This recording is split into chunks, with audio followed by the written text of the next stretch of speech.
High guys, welcome to my channel. आज चाहिँ मैले कटहरको तरकारीको रेसिपी लिएर आएकी छु।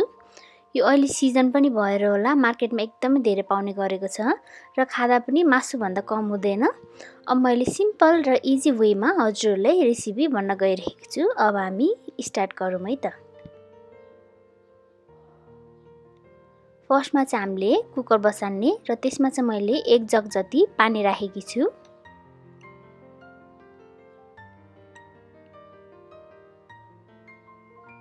मैले चाहिँ आधा केजी जति कटहरलाई पनि एड गरेकी छु। कटहरलाई चाहिँ हामीले काट्दा फेरि चाहिँ हातमा तेल लगाएर मात्र काट्नु होला, नत्र हातमा कालो कालो दाग बस्ने छ। मैले चाहिँ आधा चम्चा जति नुन, अलिकति जति बेसार र 1 चम्चा जति तेललाई पनि एड गरेकी छु।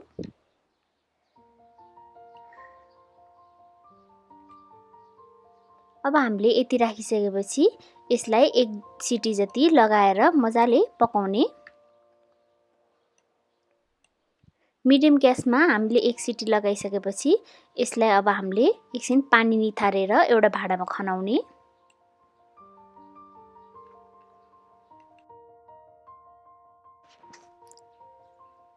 अब चाहिँ मैले एउटा कडाई बसालेकी छु र त्यसमा चाहिँ मैले थोरै खाने तेल राखेकी छु।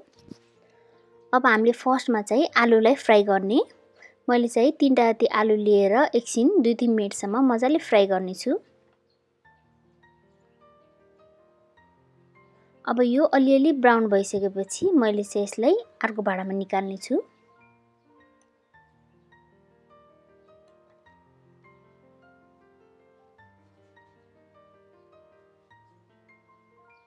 अब त्यसै गरेर अघि हामीले बोइल गरेको कटहरलाई पनि यसमा फ्राई गर्ने।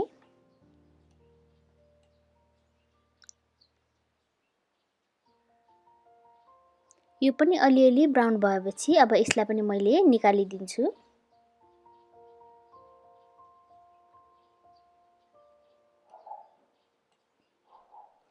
अब यो फ्राई भइसकेपछि बचेको तेलमा मैले 3टा जति हरियो सुकमेल, 2टा जति ल्वाङ र 3टा जति तेजपत्तालाई एड गरेकी छु। एकछिन यसलाई मजाले फ्राई गरिसकेपछि मैले चाहिँ अब यसमा काटेर राखेको 2टा जति प्याजलाई पनि एड गरेकी छु। प्याज पनि ब्राउन हुन लागिसकेपछि मैले 2 चम्चा जति अदुवा र लसुनको पेस्टलाई पनि एड गरेकी छु र 2 चम्चा जति नुन र 1 चम्चा जति बेसारको पाउडरलाई एड गरेकी छु।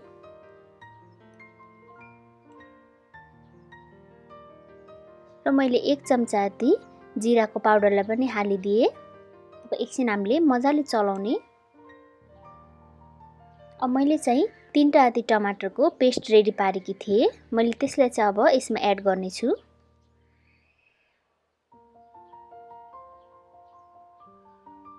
एकछिन हामीले फ्राई गरिसकेपछि अघि राखेको मसलाकोमा पानी एड गरेर हामीले एकछिन मजाले चलाउने। अघि हामीले फ्राई गरेको आलुलाई र कटहरलाई पनि अब यसमा हामीले एड गरिदिने।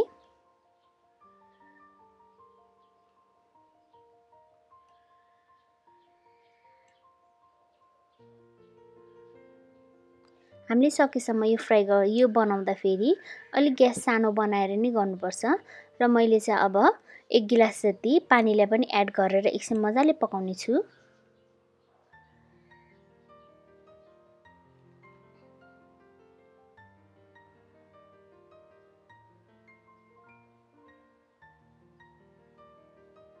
हेर्नु त हाम्रो कटहरको तरकारी कस्तो यम्मी यम्मी देखेको छ।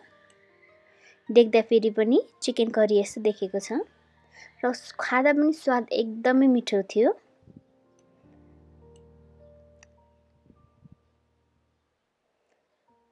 अब हजुरहरूले पनि आफ्नो घरमा बनाएर खानु होला। Thank you, bye bye.